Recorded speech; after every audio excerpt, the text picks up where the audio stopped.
A week today it'll be Christmas Day, and I know for many of you, especially those of you who are mums in our podcast community on Things Unseen, this is just one of the busiest weeks of the year.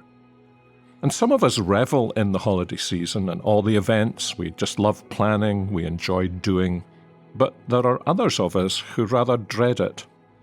And what we feel is not Christmas anticipation and joy, but pressure and then exhaustion.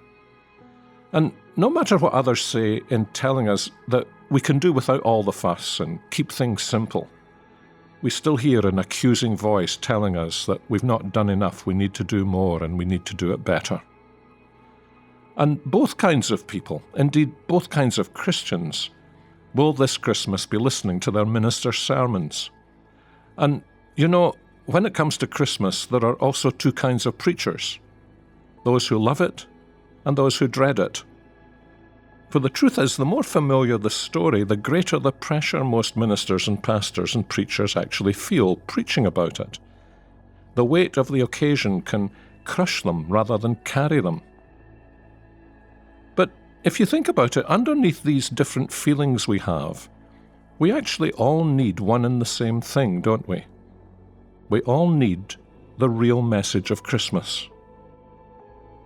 Ministers sometimes, probably often, and maybe even every Advent season, tell their congregations that Christmas is perhaps the most secularized time of the year, and warn them not to fall into that trap.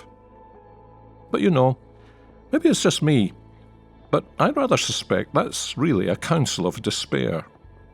Because law never works grace, does it? What we need is more than a warning. We need what Thomas Chalmers called the expulsive power of a new affection. I think it's impossible to overemphasize how important this principle is, not just at this frenetic time of the year, and not just in connection with Christmas. It's true of the whole of the Christian life. And although the sermon Thomas Chalmers preached, called The Expulsive Power of a New Affection, was actually on 1 John chapter 2, verse 15, love not the world or the things that are in the world.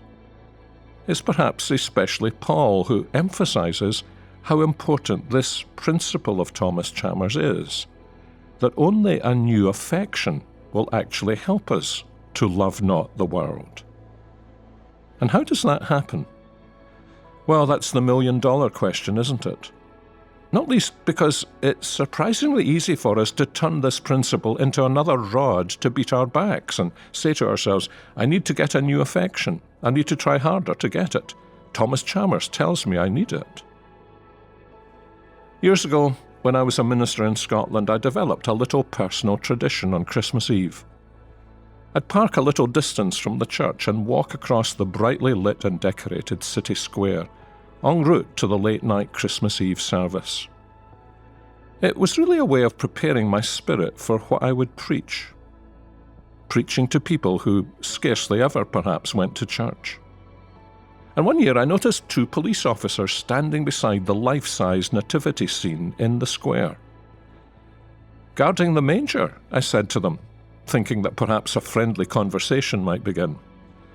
And to my surprise, one of them said, "Yes, last year, someone stole Jesus." Prophetic words, I thought. He was saying more than he knew. He put his finger on the heart of the problem. That is the problem. We've allowed Jesus to be stolen at Christmas time, and often during the course of the year as well, because he really is the power of a new affection. But before we think about how to recover him at Christmas time and experience the power of a new affection for him, there's something else important I need to say. Perhaps the reason he's not central to us at Christmas time is that he's been stolen from our lives long before Christmas. So the first issue to settle is really this: is Jesus central in my life, day by day? If not, why would I imagine that he will suddenly become central to me on Christmas Day? So perhaps today we need to pray Richard of Chichester's famous prayer.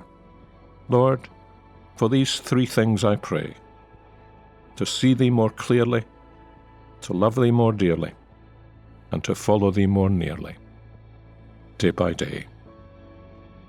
I hope you'll join us again tomorrow on Things Unseen.